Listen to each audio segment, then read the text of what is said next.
Sou o professor Jair Campos, com mais uma aula de preparação para o Enem 2017. Com a aula de número 2, falando ainda sobre matemática financeira. Nesta aula nós vamos falar sobre montante. Nós vamos falar sobre montante e vamos também resolver um exercício. Primeiro, o que é montante? Nós temos dois tipos de montante. Temos o montante de capitalização simples e o montante de capitalização composta. Nesta aula vamos falar apenas sobre montante de capitalização simples. Em matemática financeira, montante de capitalização simples é a soma do capital inicial ou aplicado com os juros produzidos no período de tempo. Para calcular o montante, basta fazer o quê? Pegar o capital inicial ou aplicado e somar a ele os juros do período. Mas o que é juro? Juro é capital vezes taxa vezes tempo. Então, juro é capital vezes taxa vezes tempo ou períodos. Podemos simplificar essa expressão aqui colocando o C em evidência. C, dividido por C dá 1. Colocou o C em evidência, sobrou o quê? I vezes N. Então, o montante também pode ser capital, que multiplica 1 mais a taxa vezes o número de períodos. Onde M é o montante, C é o capital, J são os juros e a taxa e N o número de períodos. Um exemplo bem simples para ilustrar, acabamos de fazer. Qual o montante de uma aplicação de R$20.000?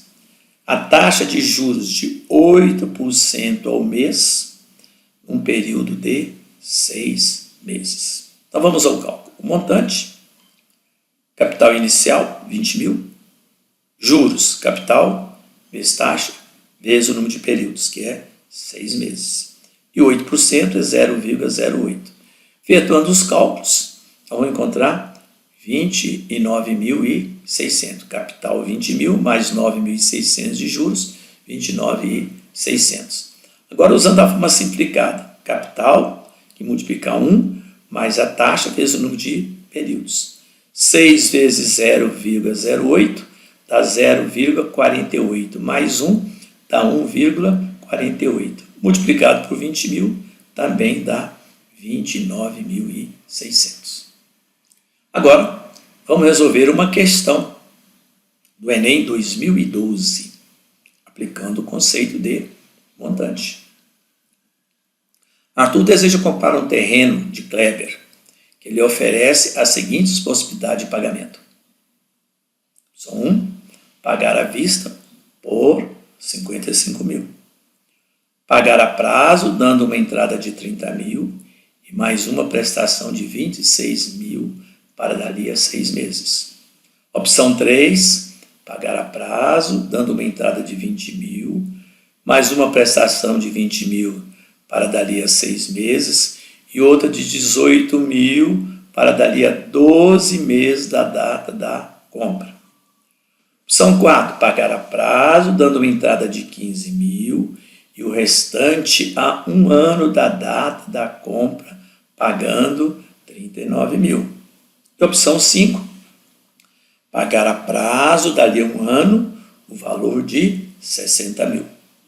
Arthur tem o dinheiro para pagar à vista, mas avalia se não seria melhor aplicar o dinheiro do valor à vista ou até um valor menor em um investimento com rentabilidade de 10% ao semestre, resgatando os valores à medida que as prestações da opção escolhida fosse vencendo. Aqui está o ponto máximo da questão. Resgatando os valores à medida que as prestações da opção escolhida fosse vencendo.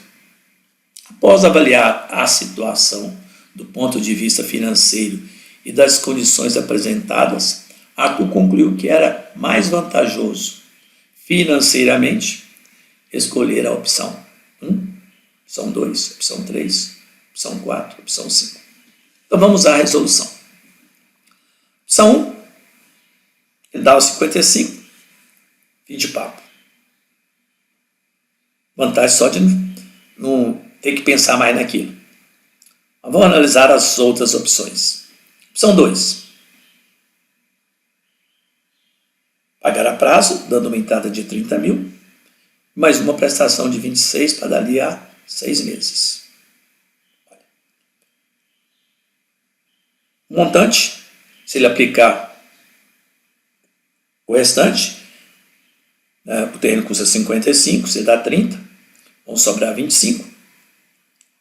Ele aplicando esses 25, a taxa de 10% ao semestre por um semestre, pois após o semestre ele vai ter que pagar 26 mil, qual o montante que ele tem na aplicação?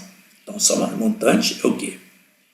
Capital inicial mais juros. Juros é o quê? Capital vezes taxa vezes o número de períodos. Efetuando os cálculos, vamos encontrar 27.500. Isto é, sobra 1.500. Melhor que a opção 1, que não sobraria nada. Pagar à vista já não é uma boa. A opção 2 é melhor do que a 1. Opção 3, pagar a prazo, dando uma entrada de 20 mil, mais uma prestação de 20 mil para dali a 6 meses e outra 18 mil para dali a 12 meses da entrada da compra. Ele tem 2 períodos de 6 meses para aplicar o dinheiro. Lembrando que, quando vem essa prestação, ele resgata, aplica de novo, depois, completado 6 meses, ele resgata e paga a última prestação. Então vamos lá, se deu 20 de entrada, vai sobrar 35. Ele aplicando os 35, a taxa de 10% ao semestre em um semestre, ele vai ter 38.500. Tirando os 20 da prestação vencida, vai sobrar 18.500. Esses 18.500 ele reaplica mais um semestre, a taxa de 10% ao semestre. Ele vai ter um montante de 20.350, efetuando os cálculos. Tira os 18, sobra 2.350. Oba, a opção 2 é melhor do que a 1 e melhor do que a 2. Vamos à opção 4. Pagar a prazo, dando uma entrada de 15 mil e o restante em um ano da data da compra, pagando 39 mil. Neste caso, temos, já melhor do que qualquer uma das outras, pois ele dá 15 mil, ainda fica com 40 mil na mão. No final do ano eu pagar só 39. É uma opção aparentemente melhor do que as outras. Então vamos analisar melhor com cálculos. Bom, ele faz uma aplicação de um semestre, pois a taxa de juros é ao semestre, ela não é anual, ele aplica por 6 meses. Então vai ficar 40 mil mais 40 mil vezes os 10% em um semestre, ele vai ter 44 mil. Aplica de novo, porque não tem nenhuma prestação vencida. Os 44 mil ele aplica a taxa de 10% em um semestre de novo, ele vai ter um montante de 48.400 ao final de um ano. Ele tem que pagar 39, resgata os 48.400, paga os 39 e ainda sobra R$9.400. Opa, melhor que a opção 1, melhor que a opção 2 e melhor que a opção 3. Vamos ver a opção 5, pagar danada de entrada, ficar com dinheiro e aplicar no final de um ano, pagar 60 mil. Então vamos lá. Lembrando que a taxa de juros é de 10% ao semestre. Então, 55 mais a taxa, mais os juros em um semestre, vai dar 60.500. Capital vezes taxa vezes o período que é um semestre. Esses 60.500, ele aplica de novo, vai render novamente 10% em um semestre. Então, ele vai ter o total de R$66.550. Resgata os 66.500, paga os 60 e sobra 6.500. Analisando as opções 1, 2, 3 e 4, a opção 4 é a mais conveniente. E com as aplicações, ele vai pagar o terreno e ainda vai sobrar R$9.400. Então, a melhor opção para Arthur é a opção